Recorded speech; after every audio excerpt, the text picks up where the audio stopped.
Selamat sore buat kita semua. Baik, pertama-tama saya mengucapkan banyak terima kasih buat teman-teman sekalian karena telah menghadiri public speaking untuk pemenuhan tugas ilmu komunikasi. Nah, di sini sebelum kita masuk dalam materi, kita akan melakukan ice breaking sejenak. Ice breakingnya seperti ini. Pernah dengar kata Petrus nggak? Petrus? Ya. Pernah lah. Pernah di dalam kita. Sama urusan dengan Petrus. Enggak, gamenya seperti ini. Apa yang dibilang Petrus, teman-teman sekalian melakukan yang dikatakan oleh Petrus. Oke? Baik. Sebelumnya untuk barisannya dirapatkan. Ya, duduk aja. Barisannya dirapatkan. Oke. Petrus mengucapkan pegang pundak. Petrus mengucapkan pegang kepala. Petrus mengucapkan pegang kaki. Petrus mengucapkan pegang pundak kawan. Petrus mengucapkan tangan ke depan, tangan kanan. Begini kan? Oke. Teman-teman sekalian tahu lagu Dalam Yesus? Tahu ya? Oke. Metode mainnya adalah seperti ini. Kita tepuk tangan yang di samping kiri kanan kita. Ya, seperti ini. Dalam. Pertama yang di tengah. Dalam Yesus. Oke? Ya, oke. Sudah mulai. Oke, Baik. Ya, serentak ya teman-teman. 1, 2, 3, ya. Dalam Yesus. Dalam Yesus kita bersaudara. Dalam Yesus kita bersaudara. Sekarang dan selamanya. Dalam Yesus kita bersaudara. Oke, sekarang kita masuk ke dalam materi ya teman-teman. Judul materi saya adalah tentang dampak bahaya PMO. Teman-teman tahu nggak arti kata PMO? Apa tuh? Baru pertama dengar atau belum pernah? Baru pertama. Oke, baik. Baiklah teman-teman sekalian, bahwa PMO itu adalah porno, organisme, dan masturbasi. Memang untuk di kalangan anak muda sekarang itu tidak relevan untuk dibahas, tapi untuk mengatasi dampak bahaya PMO bagi anak muda zaman sekarang. Nah, PMO itu adalah, biar saya jelaskan, PMO adalah merupakan proses organisme yang dilakukan secara berlebihan, baik anak muda maupun dewasa. Pertama, PMO dapat berdampak bagi anak muda. Yang pertama dampaknya adalah kecanduan.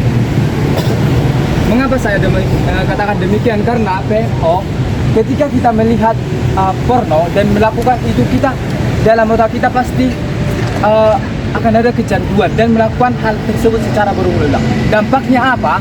Dampaknya bagi tubuh kita dan mental kita. Oke.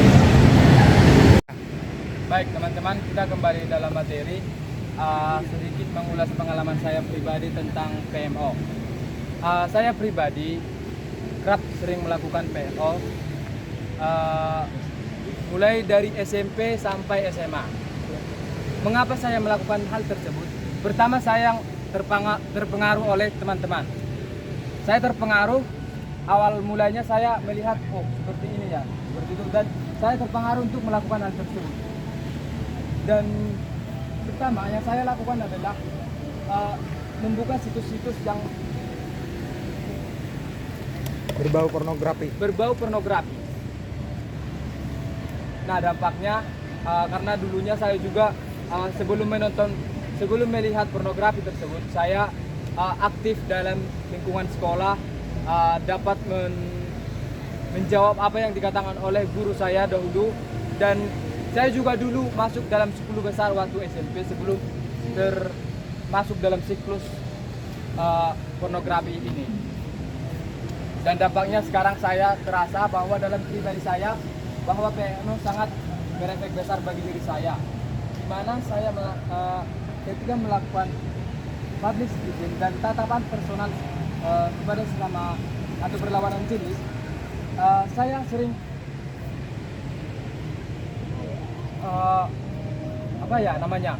saya sering jantungan dan fokus dalam sesuatu hal. Nah, untuk itu buat teman-teman saudara sekalian, hindarilah PMO mulai dari sekarang, karena PMO sangat berdampak besar bagi anak muda zaman sekarang.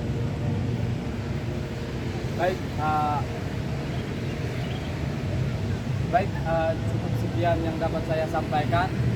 Mungkin yang saya katakan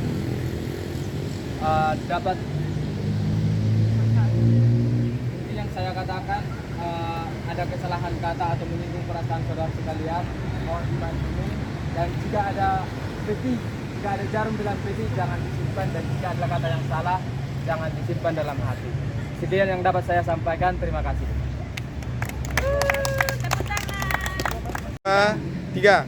Baik teman-teman sekalian, jika ada yang menanggapi dan memberikan pertanyaan, saya siap menjawabnya. Terima kasih. Saya izin bertanya tentang materi yang telah disampaikan. Jadi tentang pornografi, bagaimana jika mungkin ini kasus ya, bagaimana pornografi itu menyerang anak-anak SD?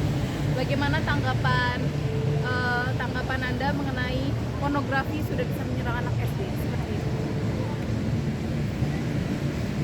Baik, terima kasih untuk pertanyaannya. Memang ya, untuk anak SD, apalagi dilihat untuk zaman sekarang bahwa penggunaan gadget di anak SD sangat dilakukan, dan memang kerap sering terjadi, apalagi bagi orang tua ya. Karena di sini untuk anak SD peran orang tua sangat penting, di mana orang tua mengawasi dan menjaga, mendidik anaknya dan membatasi penggunaan handphone. Orang tua di sini dapat mengambil alih untuk mengatasi penggunaan handphone, di mana karena di dalam aplikasi-aplikasi tertentu kita dapat membatasi penggunaan media sosial. Seperti kita melihat YouTube Kids ya. YouTube Kids dikhususkan untuk YouTube anak-anak, dan selain itu juga untuk anak SD cara mengatasinya, yang pertama itu peran orang tua, peran saudara, dan peran guru. Karena mengapa? Guru sangat penting di sini mengambil peran, karena penggunaan HP dilakukan di sekolah. Nah, untuk itu peran guru, orang tua, dan serta saudara-saudara untuk membatasi penggunaan handphone dan media-media sosial lainnya. Terima kasih.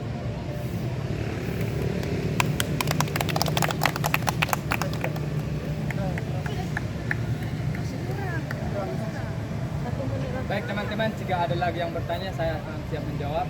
Ya. Saya Bang. Saya mau bertanya, apa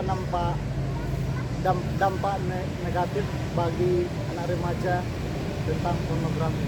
Terima kasih. Oke, baik. Terima kasih atas pertanyaannya.